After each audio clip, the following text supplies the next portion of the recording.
Hello, beautiful soul. I'm Vicki Howie of chakraboosters.com, the creator of Chakra Boosters Healing Tattoos.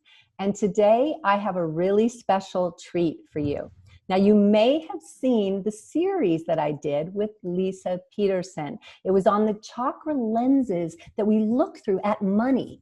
That gives us certain beliefs that either help us toward prosperity or limit us. And Leisa and I were like two girlfriends because we're kind of chakra geeks, and we had a lot of fun at that, and it was less of an interview. So some of you let me know on no uncertain terms that you wanted more of Leisa. So that's what this interview is about. Leisa has a new book coming out that I absolutely love. It's called The Mindful Millionaire, and she's going to talk to us about it today, as well as some related ideas and perhaps even some examples of things that are in that book. So this is going to be really, really good. Now, let me start out by just telling you a little bit about my friend. She is an entrepreneur, an author, a podcaster, and abundance coach. Now, she's the creator of the I Prosper Method and the owner of wealthclinic.com, which both help you to financially or to expand your financial consciousness and have a better relationship with money. Leisa definitely knows about money. Okay, she has a background. She's been doing this she did spend 25 years as a financial analyst. And during that time, she balanced out her life by doing meditation and other mindfulness practices, which led her eventually to letting that job go and move into abundance coaching. And that's what she really loves. And you can find her doing that now at wealthclinic.com. All right, so I need to mention one more thing. Leisa has a wonderful Art of Abundance podcast with over 250 different episodes with financial and transformational coaches and would you say all kinds of experts, right, Leisa? So many things, anything from past life regression to investing. Like we cover this crazy abundance of ideas. Yeah, so if you basically want to move from crown all the way down to your root, because Leisa deals with the basics of actual money management to the beliefs and even out to past life regression and other woo-woo stuff. So she covers the full gamut, which is why I love her so much. And she comes from a financial background, but has moved deeply into this transformational work. So Leisa, it's such a joy to have you here today. I'm excited. Hey, I'm so happy to be with you and all the viewers. So the first thing I want to start with is really your story, which ironically we know each other and I haven't heard it in the official form. Like, what got you to go? You were entrenched in the financial world. People don't usually go from that to working on chakras and abundance coaching or life coaching. What was the aha or the change, or how did you make that transition? So there was the long story, which is 20 years of keeping, like 20 years ago, I began this spiritual journey. And for the first 11 of those years, it was all about, I had my spiritual practice over here and I had my career and my finance over here. And there was a clear mark of delineation that I didn't know how to bring them together. And I think that it was this desire for integration and for wholeness that was always in the back of my mind, but I couldn't find mentors. I couldn't find people that I could follow to really understand how to bring them together. There were a few books. I will say there's a book called The Diamond Cutter. And that was about a guy who was like a minister, a Buddhist monk, or had been, and he was also working in the diamond business, and he was like bridging these worlds together. And that motivated me to think, well, there are ways, but I had never found anyone who was in finance who had also gone on this deep spiritual journey. And so I played those two separate. They started to come a little more close to each other when I became a financial advisor in 2011. And in that course of me being an advisor and also having this 11 years of meditation and retreats under my belt, I started asking my questions to my clients that were very mindfulness based. Like, what do you think about money? And, tell me about your relationship with money. And that was a turning point because those conversations unlocked a deeper sense of understanding for me of what was going on under the surface of people's relationship with money that nobody talked about, that no one was even invited to talk about. And it made me very curious to learn more. But it wasn't until 2013, at the end of 2013, I was actually at a shooting and my doctor was killed. And I was at the doctor's office when a man came into my doctor's office and went on a shooting sort of rampage. And in the course of that experience, I was obviously in total shock, PTSD. I was a wreck. And even when it was happening and I was kind of trapped in this elevator and not sure if I was going to live, in that moment, I had this out of body experience where I saw my whole life flash before me.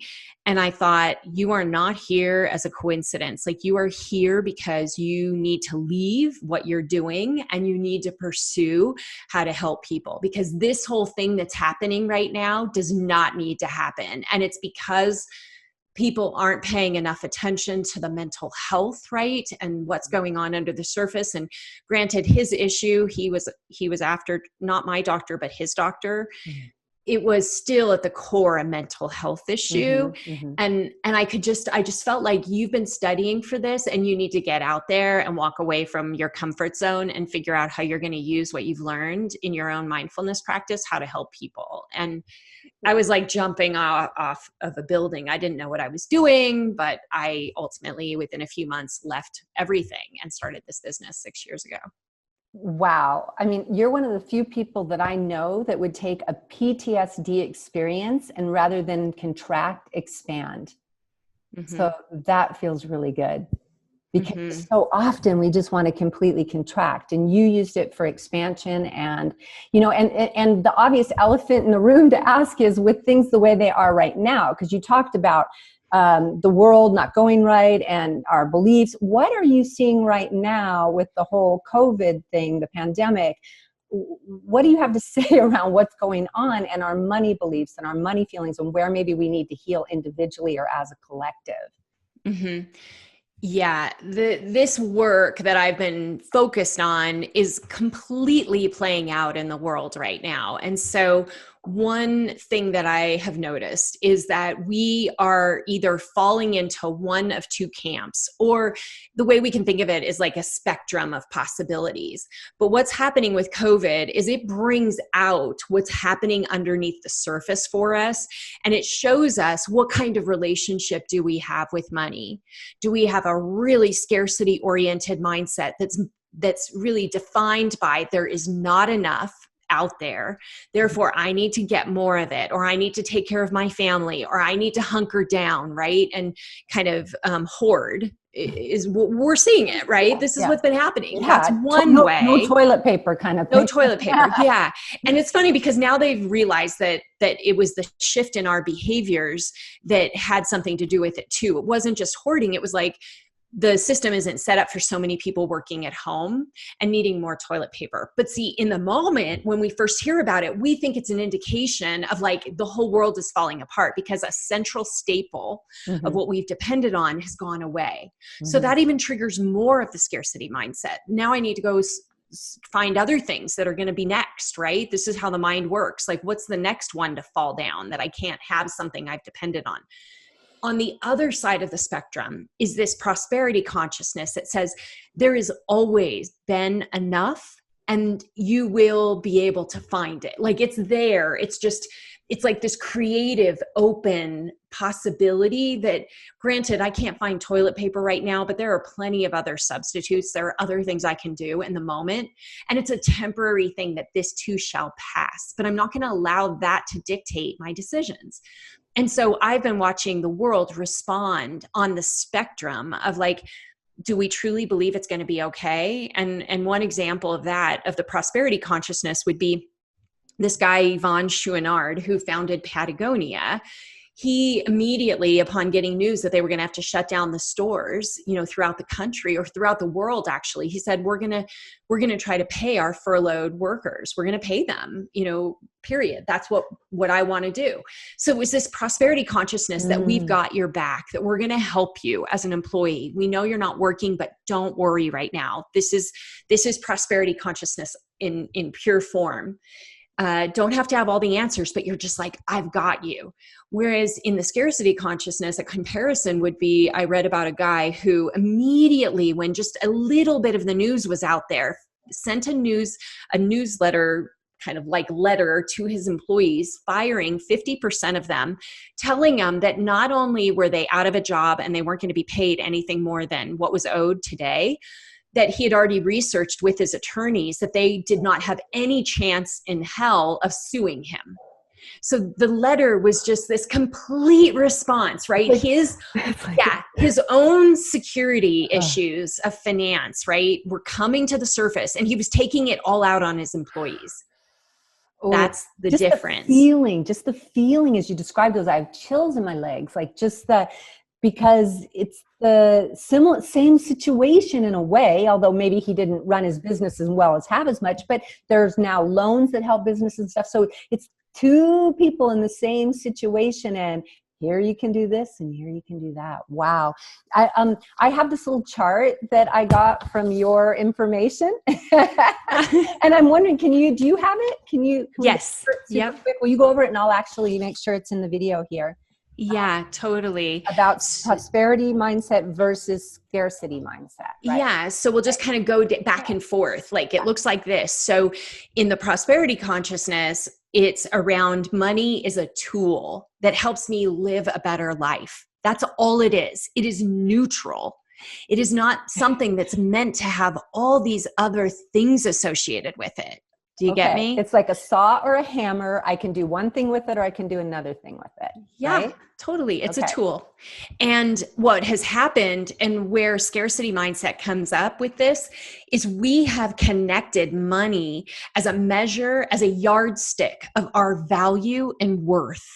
Ooh, especially in the Western world, certainly in the US, no question. Yeah. And it's devastating. This is why money is often the top cause of divorce, the top cause of suicide. Like this is the source of that pain. It is not the money. It is the belief system that it is determining our value as human beings. That makes me really sad when you say that. I've never known that it was one of the top causes of suicide. That's like, wow, although you've heard stories of literally, even when they have it sometimes, CEOs jumping out of a window or something. Yeah. Wow. Okay. So then what's the scarcity side for that? So that's, that's the scarcity. Side. Yeah. So the next one would be money is, it makes conscious, like it's about making conscious decisions with our money. So it's a very conscious awareness when we're in prosperity with money. We're conscious about what's happening. Whereas when we're in scarcity consciousness, it's about unconscious behavior, meaning the two extremes would be avoiding it completely. Yeah. I don't want to deal with it. I don't want to look at it. I don't want to open that bank statement, right? I don't want to budget. That's an avoidance strategy. That's scarcity. And the same thing goes for hoarding it.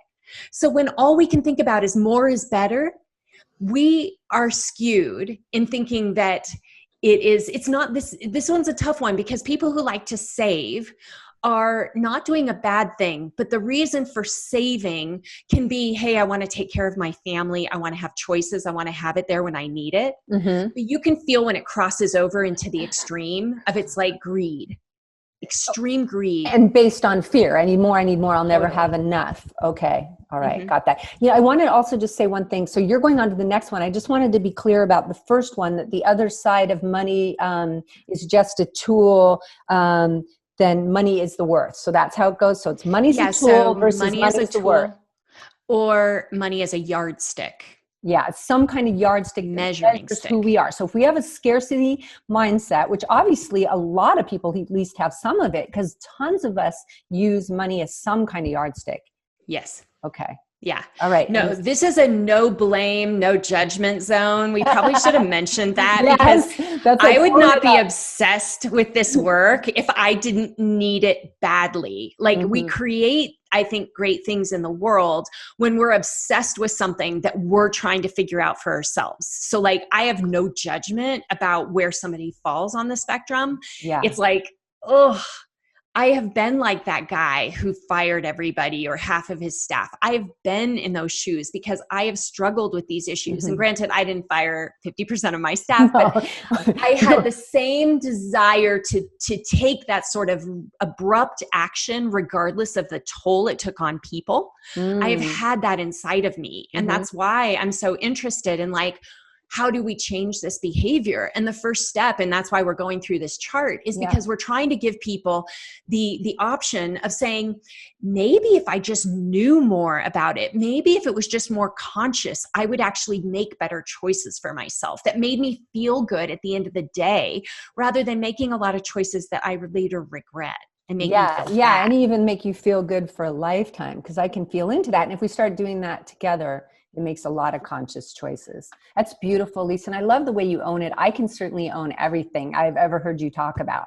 It's like, it's so universal what you talk about with money. And we can't point our fingers, because we come in and out of, even if we're conscious, it's like inhale, exhale for me. It's like 1 minute I'm not as conscious and I might be in my fear or trigger mode. So that brings me up to, I want you to finish this chart, but I also wanted to ask you a question that I might forget, which is, does this kind of move? Do we move around? Like, it sounds almost like, do you have the scarcity mindset or do you have the prosperity? But it sounds like we move back and forth depending on maybe even what we ate, or who got us talking about our past with money or something like that. So does it move? It totally changes. I think it depends on what kind of day we're having, what kind of news we've received, whether we got laid off or we just found out we got a job. Like, it changes in a moment by moment experience. And I think that's why the work around mindfulness that I incorporate into this is about being able to notice and then bring yourself to the present moment and not be so triggered and pulled into these different states. But we do it. It happens. And it's totally natural. And this is not like one and done. This is lifelong work, in my opinion. I love that, Leisa, because I think there is so much of that, because that sells the one and done idea, but we're in this for life in every form of transformation that we're working with, right? Yeah. So when you bring that, I love it. Okay. So you went through, I believe you have 4 points on this chart and you went through 2 of them. 2. Is that correct? Keep her going. Keep them going. So the next one is, in prosperity mindset, we have infinite supply. So there is plenty to go around. I don't have to feel the opposite, which is limited supply. If in the one way that evidence is if I have more, you have less. That's one way it shows up. So this is a very common spiritual practice. Yes, I was thinking that. Yeah. And how I would describe it, we've all heard of spiritual bypassing. This is like economic bypassing can come up. Brilliant. Brilliant. So we need to pay close attention to this idea that if I give it all away, there's nothing that's going to fill it back up, right? I mean, it plays into a lot of spiritual concepts that we've thought about, but what I found is we can ignore some of the things that we want to do inside of ourselves that our heart is telling us to do. And yet we still have this belief, well, it doesn't really work that way. There's only a limited amount to go around of this thing called money. And, so we pay attention to it. It's very nuanced. And I'll bet that one comes up in sneaky ways with your clients and stuff, because I know with me, I will be in for lack of a better word, a negotiation of money. And I will argue for the other person, which is saying exactly what you said. Because it's almost like there's this, if I take it, they won't get it. So I want to benefit them kind of thing. Yes. I get into this. So as you were saying that, I kind of caught myself in that and went, I'm definitely doing that. And so the final one is about the root cause of both states of awareness. So the root cause of prosperity mindset is the belief in I am enough. I am enough. So it's not about what's out there. I might make it about what's out there, but you're saying the root cause is just I'm enough or I'm not enough. That's going to be your next one, right? That's yeah, exactly. It's okay. super simple. I didn't mean to give it away, but I'm finally learning your duality here. So, okay. Yeah. So, wow. So that over and over with all these people you've worked with money, it's just, I'm not enough or I'm enough. Yeah. It's showing up. So like, granted, this is me studying something for 20 years. I want to be really clear. Okay. So it's not necessarily going to be a poof moment, but I promise if you were to contemplate these things over and over and watch your behavior and others' behavior, you would someday come to the realization that, oh my gosh, this stems from a sense of myself not being enough in some way, shape, or form in life. Wow. I've been dealing with that so much lately, and I can definitely see the connection too. And it just, goes back so far sometimes, right? Just unconscious, back to womb sometimes. And I know you even like to go back to, we've covered all four of those. So I want to go on to something I know you love, which is you even go back into past lives. You do work with past life regression because can you explain like how that helps people with money, knowing their beliefs or their stories or experiences from before? Yeah. So a lot of my work in helping people or figuring out, coming to these conclusions is doing like deep dives in who we are in our life today. Like, where did these belief systems come from? How can we let them go? How can we forgive ourselves? How can we forgive others? Like, that's the big work, because the problem with grudges or resentment or regret from the past is that it is most definitely contributing to the sense of I'm not enough. Because obviously, look, I made these mistakes, I made these errors, right? Mm-hmm. So what I realized after doing this work for probably 3 or 4 years was there were cases of situations of people I was trying to help, and we would hit walls. And I was like, we have covered all the main themes in this lifetime, and yet this belief system is going beyond. Like, there's just nothing, we could do all the work on it that just ad nauseum, and it wasn't making an impact. And so I started researching and ultimately got trained to do past life regression, because there was an intuitive hit that they had brought these patterns of scarcity in with them. And that if they could see what contributed to the existing situation from a past life, they could start to heal in ways beyond anything we could do in this lifetime, looking at things in this lifetime. And sure enough, that's exactly what I found. Interesting enough, we're the first triers of things, right? When we're trained in anything, we get to experience what it's like over and over and over again. And so sure enough, like, I could see patterns of where some of the stuff I had brought in had affected me. And the more I saw it and the more conscious I became, the more I healed in that letting go of these false ideas of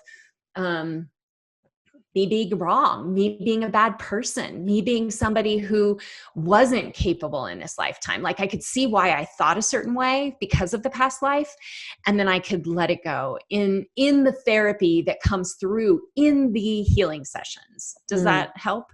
Absolutely. Absolutely. Makes total sense. And I love how deep you dive. You have a way of always going to source, I feel, for me, to the root. Like, you wouldn't just pull the tops of the veggies off, or the weeds in the veggie garden. You would like dig down with the hoe and get in there. But at the same time, you have a way of making it seem really simple and really accessible. So for those that are watching right now, Leisa does do, she does a million things, but one of the things she does is these past life regressions. And you can specifically do it around money if you like. So let me just look, I had some questions for you here because I want to make sure I don't miss anything. Let's talk about definitely your book, The Mindful Millionaire. Okay. And we're already talking about the contents of it, right? But first of all, that's coming out from St. Martin's Press, correct? Yeah, this summer. Okay. And it's a little bit, we don't know the exact date because kind of what's going on in the world.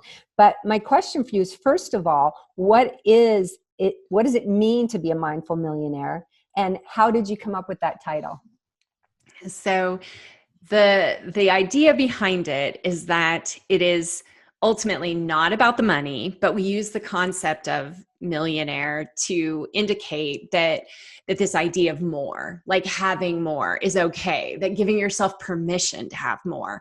But again, we use the term millionaire, but right away, page 3, we describe the fact that this is not just about the money. It's about feeling like $1 million bucks. So that's a big distinction to make it really clear. Even though it's a money book and we talk a lot about money, what the book is chronicling is the journey to finding your true self and not leaving money out of the equation. Like, I have found that we can use our relationship with money to actually understand ourselves at a very deep level that brings great joy and prosperity and self-understanding. And so the book is chronicling that.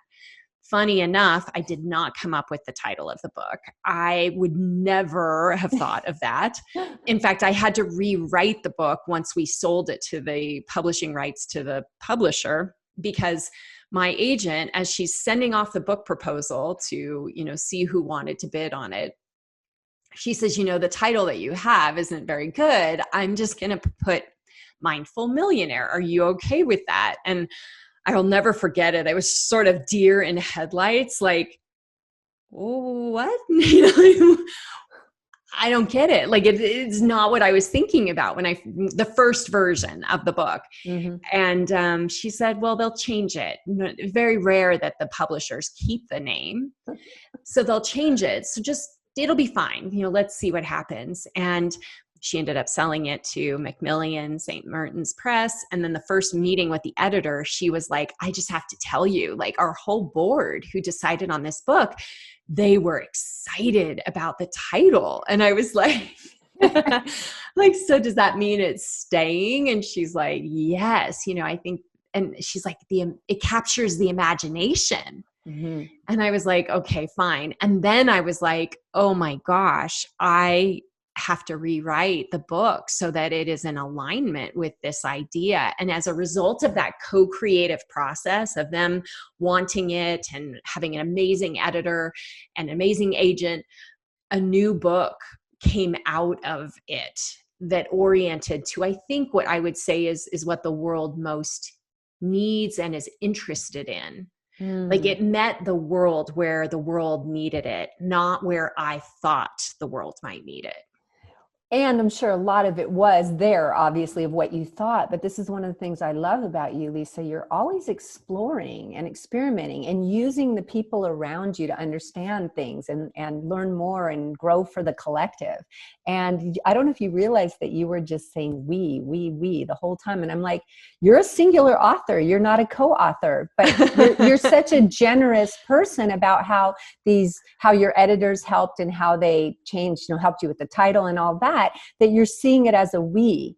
And so part of me is like super excited when you say that. And another part is like, and give yourself credit, sister, Well, there's a funny story on that. So first of all, I don't even realize I do it. I did write the book. So a lot of times people who have a full-time job and are running a business, a lot of my peers have hired ghostwriters. And I want to be really clear, like, I didn't have a ghostwriter. I had coaches that helped me learn how to write better and write stories, but I wrote the book. So that's one thing. But the second thing is I met with my agent in January for the first time in New York City. And we were talking about this process that we've been working on together for like 3 years. Like, people don't realize I've been writing this book for 5 years. She got involved like 3 years ago and asked me if I was interested in having her help, like, represent me. And I was like, if you're interested, sure. I didn't understand that she was a really big deal and that she was finding me.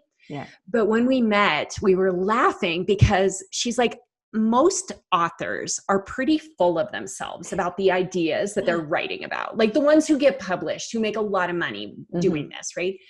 And she's like, and then there's me. There's me who has not felt like I was a good writer, who was not really all that confident throughout the process. But she said, I've never seen anyone take a seed, like this whole idea of the book with the title. She says, you take a seed and somebody says, hey, this isn't working, or you need to make a change. And you come back with brilliance. Like you are motivated by people telling you something isn't very good. You turn around and do your best work as a result of somebody saying, this isn't working for me. And she's like, that's very unusual. And I'm celebrating that. So I can own it, Vicki. Yeah, that's what I'm talking about. That's what I see in you. That's positive. That's amazing. Yeah. But it's not like, it's an off the beaten path sort of approach. And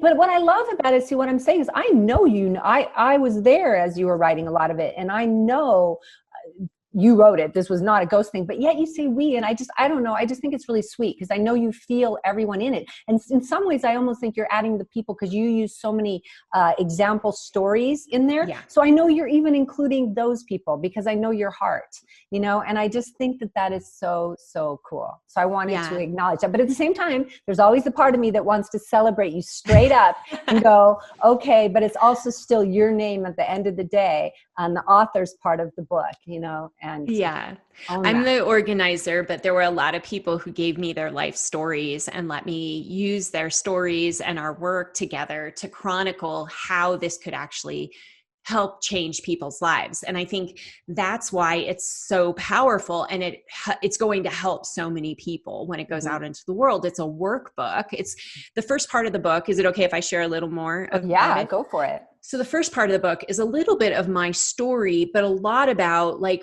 what is the difference between somebody who's living in scarcity, the scarcity mindset versus this prosperity mindset? Like, what does it look like? How does it show up? It's very changeable. It's not absolute. I give examples of ways to think about it. And I give research and data around the mind, around millionaire habits, around things that millionaires do that other people don't, that we really could stand from learning from, right? So I found the most amazing people on the planet who had done extensive research that many people might not know about that helps us change our behaviors from a very research standpoint. I remember this part. Can I ask you, did you stick with people that you considered to be like, you didn't just go to millionaires, you went to mindful millionaires, people that had the full package? So yes and no. I relied on the research of people that were very mindful in the research I used, but there's nobody has done this before. Like imagine I'm creating something out of nothing in that I'm pulling research from other places and then smashing it up into a body of information that will hopefully continue to grow and thrive. And who knows, maybe we do get some of that kind of research in the future of what does this mean? But I had to work with what I had, which was people coming to me wanting to break out of their scarcity patterns. And then the research out there in the world about how does scarcity affect us? What's happening in the brain? Why are we losing 14 points in IQ when we go to make decisions coming from this place of scarcity? Like I needed all of that research to support this case that you can make a change in your life if you want. And it is a choice that you own. Wow. Yeah. So I'm kind of thinking of like, and maybe I have this wrong, but like two parts of the book. One part where you're talking more with clients and people like me or something, they're just working through the stuff. And another part where you got a lot more research based around people who actually have a higher income, are literally a millionaire. And in those people, you were looking for people, not so much people that were way out of balance in how they get that, but you were looking at how do you do it in a healthy, mindful way. Yeah. So that's kind of the first part of the book. The second part of the book is similar to the Artist's Way or the 12-step program, where it's an 8-step process called I Prosper. And you dive into each of those 8 steps and you get stories from myself, from my clients. And the 8 steps are motivated by the 7 chakras. So the first step is intention, but then after that, everything is grounded in one of the chakras. So it's pattern, and the pattern is like what's happening under the surface as it pertains to the chakra. It's fascinating. It's like multi-layers, but they're all the chakras dictated everything in the I Prosper process. This was going to be my next question, actually. And just real quick, because I know everyone's going to give me a hard time if we don't tell what your original title was, because it dealt with this, didn't it? Because I love I Prosper. And I get why that would be. That's where it started, right? The book was about I Prosper or something. Yeah, and I just called it like I Prosper. Like I just called it because I'm like, This is what it is. No, And I like it. I really, really like it. And everyone's going to go, what was that name that she had in the beginning? So, so that process, this is where you get into some juicy stuff around the chakras, because not only are you taking two divergent worlds of finance and mindfulness, or the world of transformation, but you're going a little farther out on that limb into the world of chakras within that world of transformation, which of course I love. Yeah. But I know that that's considered woo-woo to a lot of people. So can you talk to our audience here a little bit about how you utilize the chakras in your book? Sure. I think would be fun is this isn't, we're going to give him a secret, like let him in on a secret. Okay. Because I think those are awesome, because I don't actually come out and say this in the book. Okay. All right. Now, in that 8-step process, like I said, the pattern that you're learning about. So it starts with intention, and then it goes to pattern. IPRO. It's an acronym, and they all stand for concepts of what you're exploring. Okay. But what I think would be fun is, rather than going into too much of the detail of the chakra, even if we talk about like how I prosper ties into the chakras, like what's happening with what people have learned. Does that sound okay? Sounds great. So, like I said, intention isn't one of, it's just an overarching. We start out I for intention. P is for pattern. That's when we dive into the 7 main chakras and how our relationship with money is showing up in relation to the chakra. And not only are we seeing what are the beliefs I have, if this is when we get into excessive or recessive, or, what's the word you use when they're out of balance? Underactive, overactive. Okay. Same thing. Yeah. I see it as very similar, just different teachers teach different ways. So what are the beliefs if it's in one situation, and what are the beliefs if it's in the other? And we're diving into that, and it's pertaining to money. So it's like a diagnostic tool to learn how are each of the chakras showing up. And so once you know that, then you move into the second stage. So at first you're learning about the chakras and how it plays out. The second stage is called reclaiming your feelings, which is actually the sacral chakra, inspired by the feelings that we have by tuning into our sacral chakra, right? In that area, desire and all that beautiful stuff that I feel gets awakened in the sacral. And the whole chapter there is that I found we are completely out of touch with our feelings as a society, not emotions, the deeper thing underneath the emotions, the feeling sense. And the more we access our feeling sense, which we use our sacral chakra to do, the more in touch we become with this relationship with money. So it's all about the asking perfect questions. And I call them perfect because I've tested these for like 5 years, 6 years, asking ourselves just the right questions that we can journal about that awaken our feeling sense. Does that make sense? Yep, sure does.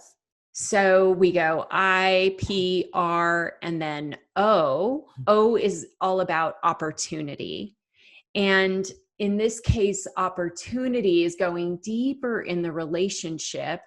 But it's realizing that we have a lot more opportunity in our lives to create than we've really touched into. And so we move into this power, this sense of power. So when I have opportunity and I step into it in a more powerful position, that's what we're playing with in that chapter. How do we own our power?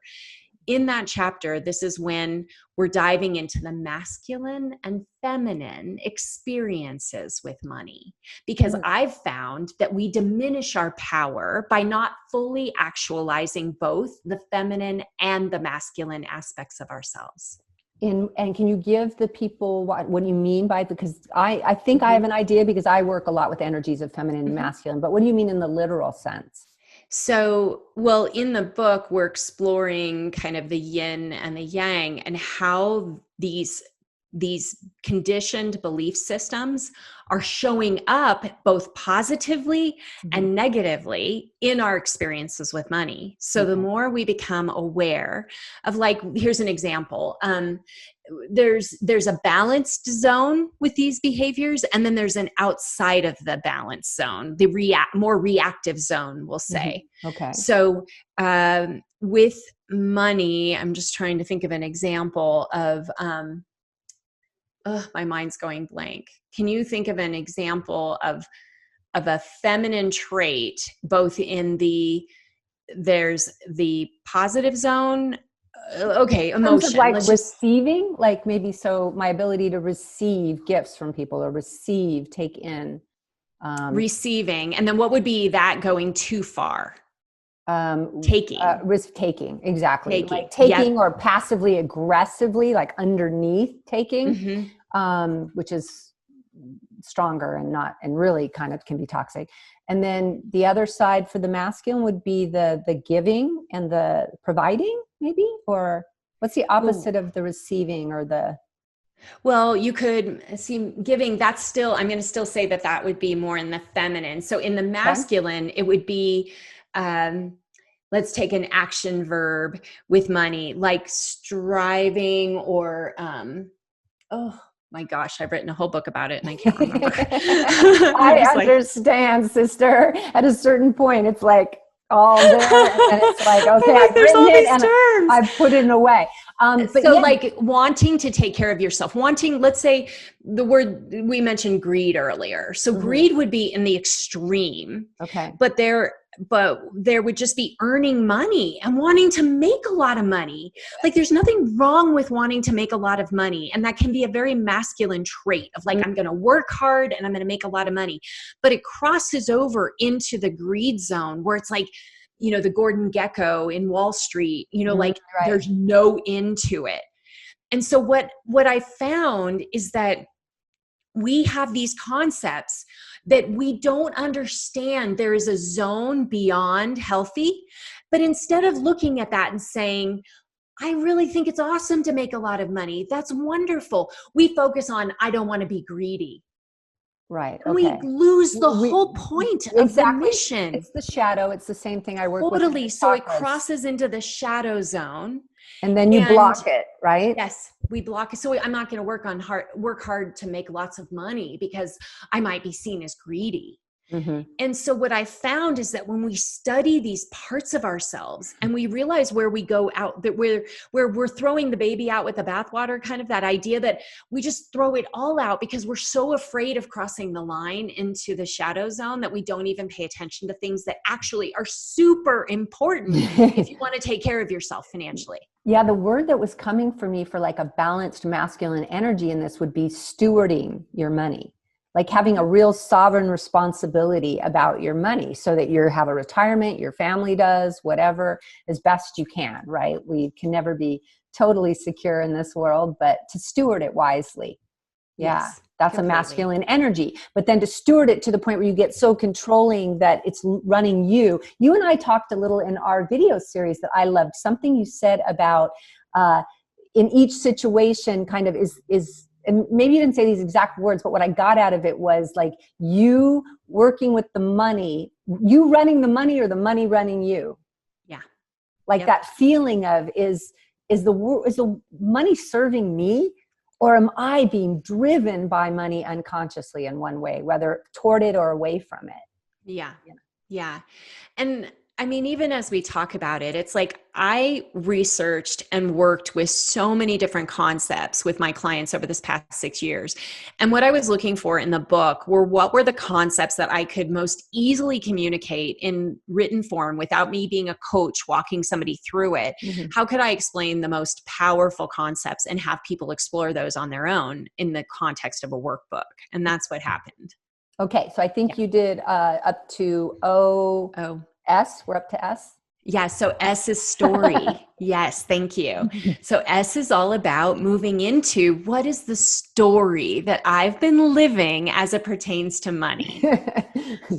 Yeah. Yeah. And literally walking through. So I have a process of like going through, or I guess it looked like this, going through the hero's journey and what that looks like so that we can actually lead to some breakthroughs and some healing and some forgiveness in seeing, oh, this is what happened when I lost all that money. There's a whole story that I've created. But if we stop at the middle and we look at like, oh, I interpreted this, but in reality, there's a whole other way that I could see this teaching as a result of understanding the story. We can reinvent that story. And once we do it once, I've found that we can start reinventing every single story we've lived in the past. And we can start thinking about, well, what's the story I'm writing right now for myself? That's exciting. And Yeah. I also, have you noticed, Leisa, that idea of changing the story is often very helpful in self-forgiveness, taking a different perspective on it. Yeah. And that was funny because I was like, how are you going to integrate forgiveness without just throwing it out there? Because I've read so much and I see people and I love it and it's all helpful. But for me, again, I'm a deep thinker. I was like, I don't just want to talk about this concept. Like I want to take them on a journey that they can actually feel the process of forgiveness happening naturally, because they realize that without letting it go, the story is going to keep repeating itself over and over and over again. And story was the only way that I could sort of set everybody up for success in that part of in that chapter. And so that's what happened. Beautiful. Beautiful. So now we have a second P. Yeah, I think so. I know. I'm like spelling in my head right now. And this one's big. So you finished the story. Now it's about giving yourself permission to move into creating what you really, really want going forward.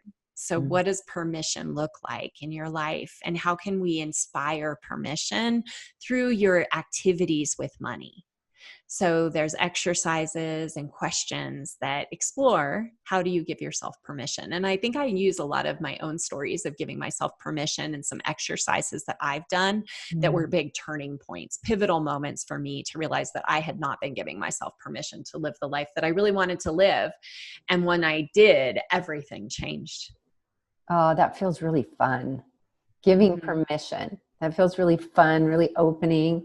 Yay. Yay. More permission around money. We have so much lockdowns around there. So, okay. So permission, and then we're at E. E is evidence. This is when we get into the financial planning. It is a finance book after all. So E is super fun. So chakra people are going to love this because it is all based on building your chakra house. I say it's like building a house, but I literally teach financial planning by the chakra.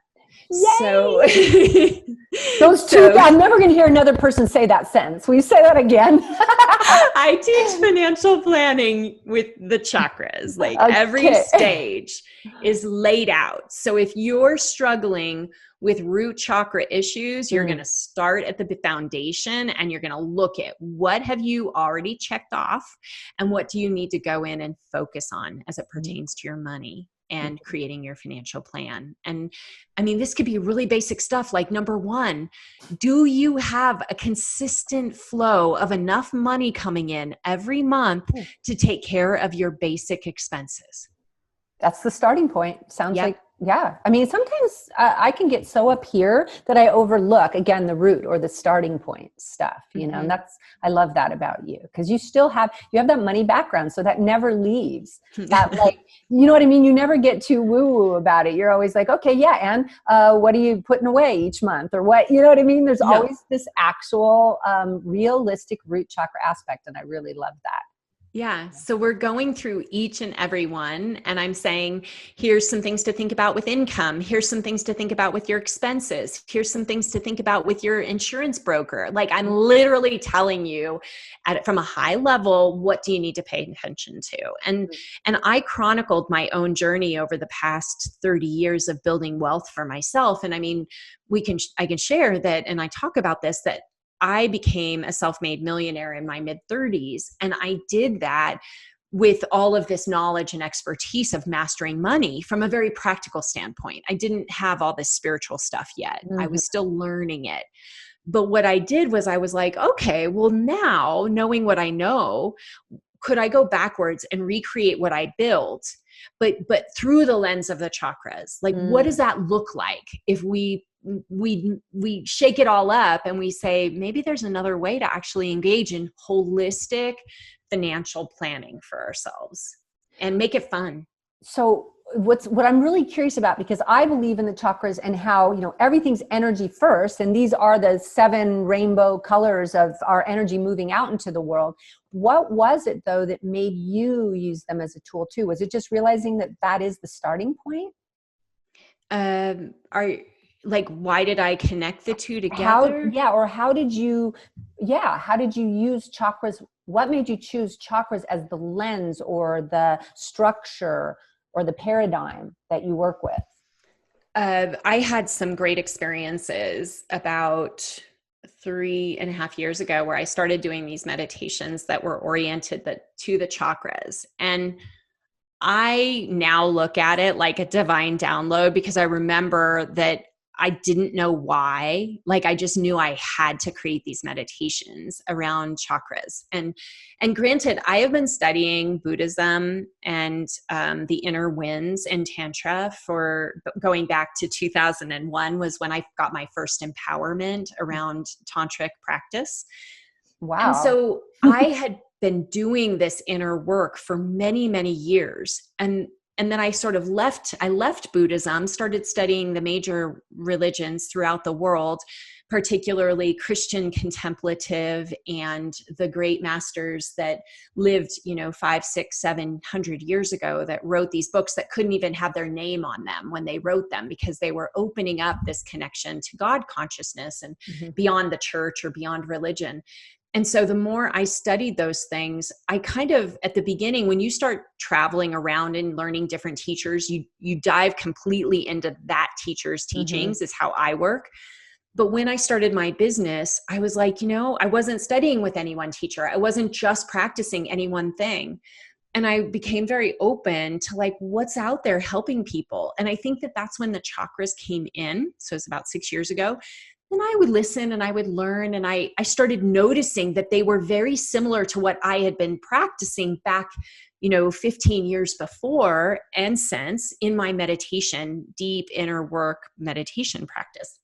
So I think what happened was it was a convergence of like, I'm very much about feedback. So I did those meditations. People started writing to me from all over the world saying, I have never had this kind of success with a meditation before. Oh my gosh, I do it every day. I do it every night. And I was like, I've never had that kind of response to my meditations before. I leaned in and started creating programs around it. And the more people came, the more I let the teachings come through. And all of a sudden I was like, wait a minute, it's not just chakras. I had a model over here that was kind of inspired by Maslow's hierarchy of needs that I had been teaching on. And one day I was like, oh my gosh, they're the same. They all go together. And it was just mind blown. And that was when I started realizing that this model that was, Maslow was inspired by the chakras. We should mention that. Yes. I didn't know that. Like, it just convergence. And then I started bringing my practical understanding of money and financial planning as a certified financial planner. I was like, wait, what if every one of these has a scarcity and prosperity consciousness associated with each of the chakras?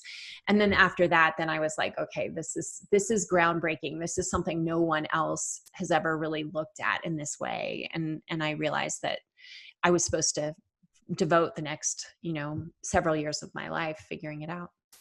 Wow.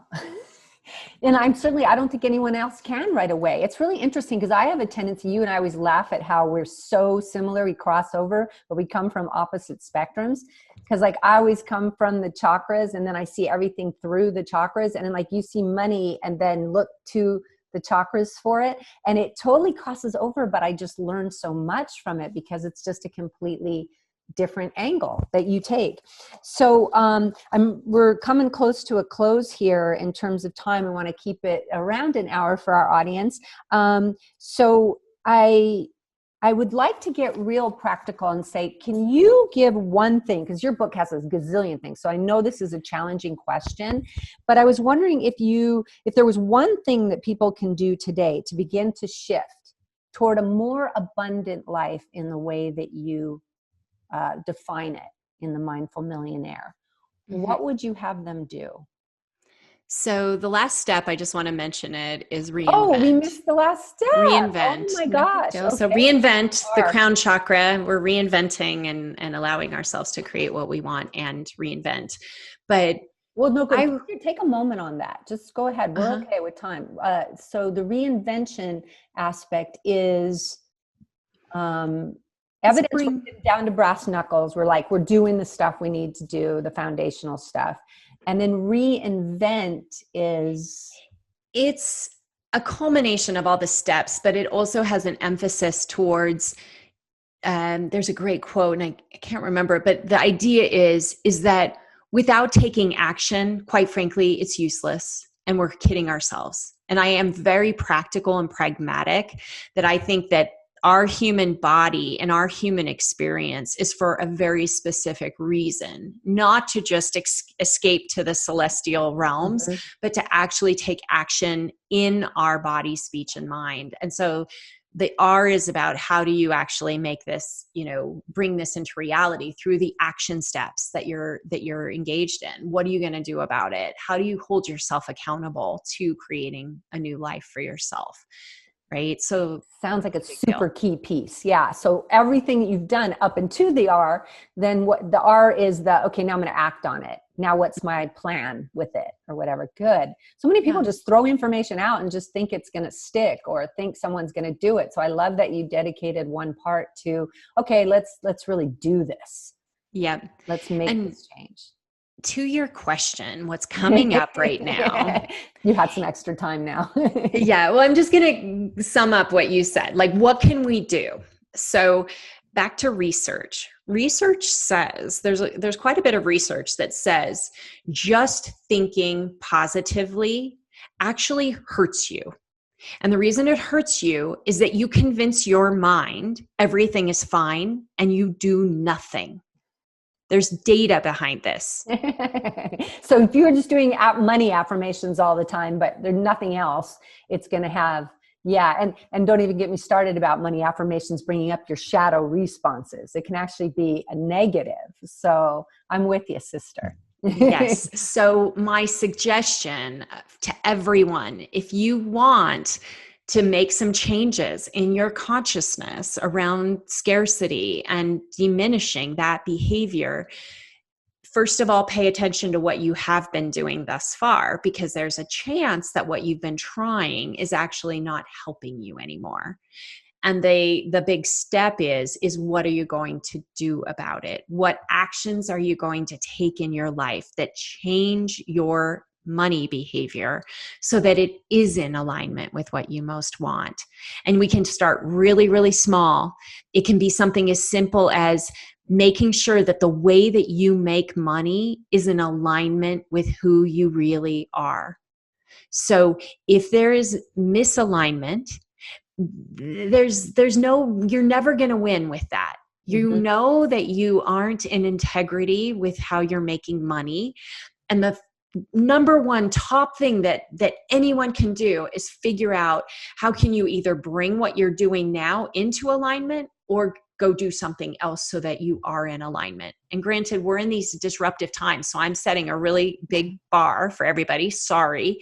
But again, sometimes it can be as simple as changing the way you see what it is you're doing.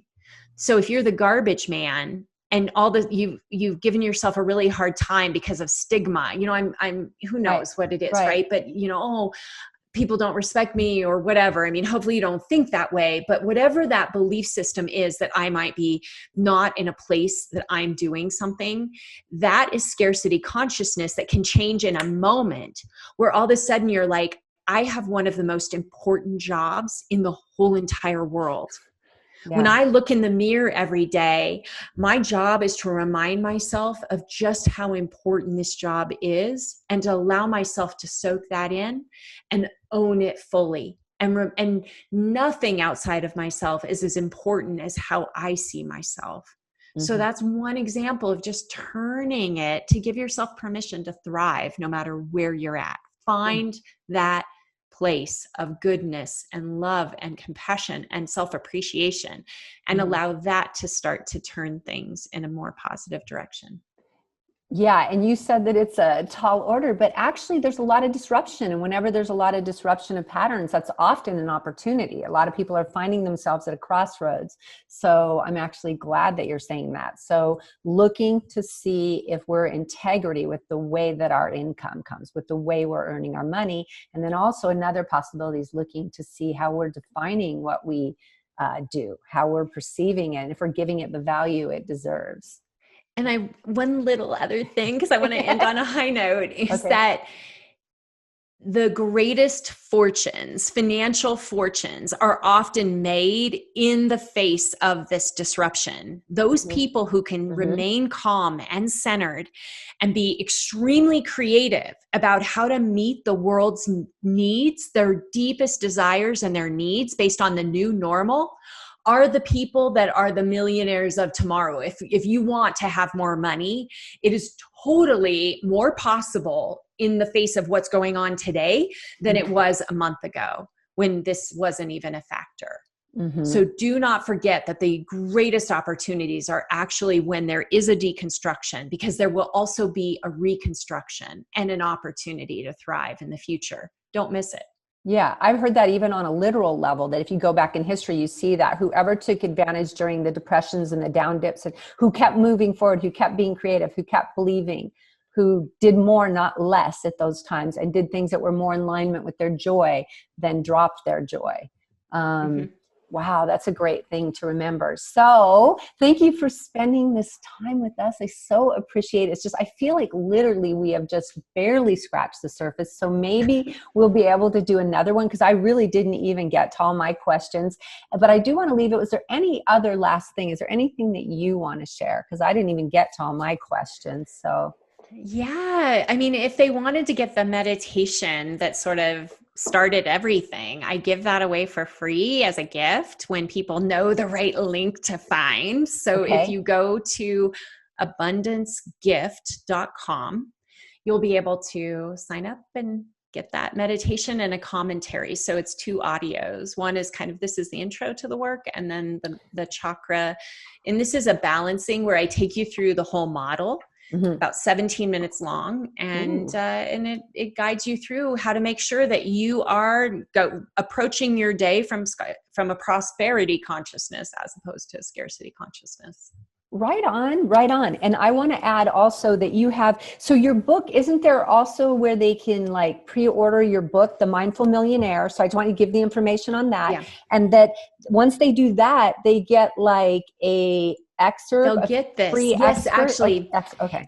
Yep. So another way to get even more free stuff is the book is like $17 on, and you can even get it for $10, I think, on like I'm recording the audiobook in a few weeks. And so the audiobook, I don't know what that price is, but the electronic version on Kindle is like $9.99. So for $9.99, you're going to get like so much stuff. It's crazy. You're going to get the book, and you're going to get all kinds of extras that you actually can go to mindfulmillionairebook.com and you fill in your information, and you will get the meditation I mentioned and the first chapter and more. So thanks for reminding me. Literally, they get the first chapter. So they get to see a peek into the book. And I just want to, I don't even know what to do. I've got this page right here in front of me, and it's got this long, congratulations to you, Leisa, Publishers Weekly, very positive review that has already come out. I'm really excited for you. And they talk about how money's an emotional, how you address money as an emotional subject. It's so cute because you use chakras, but you're financial. So they have quotes all over the place, you know, prosperity contract, sacred pathways, so many interesting concepts, and just actually talking a lot about how they say it's not just applicable to millionaires or even to the modestly prosperous. This practical guide will be a boon to anyone who fears looking at a bank statement because they're quote unquote bad with money. So there's so many good things in here, guys. That was just the very last little sentence that I wanted to share. It's definitely a 2 thumbs up. And I have seen lots of the book, and it's definitely a 2 thumbs up for me. And I look forward to you expanding the awareness of chakras through expanding our awareness of our relationship with money and with prosperity, because this is a whole nother angle, and people do get so emotional about money. So I love that you're opening our eyes, that you're using this vehicle, this topic of money to, it's kind of like you're being sneaky, like, hey, we're talking about money. And then you're bringing everyone into this very spiritual, transformational world in such a real world kind of way, asking questions that really pertain to our lives and really get us thinking and feeling into the patterns, the beliefs, and the limitations that we hold. So beautiful work. I just want to say that. And thank you so much for gracing us with your presence and your ideas today. And maybe, possibly, we might get to do another one. Maybe. Yeah, Okay. sure. Because we might have to, because I feel Yeah. like I only covered a fraction of what I wanted to cover. So thank you so much, Leisa. Thank you. And hopefully we'll have you back. Have a beautiful week, everyone.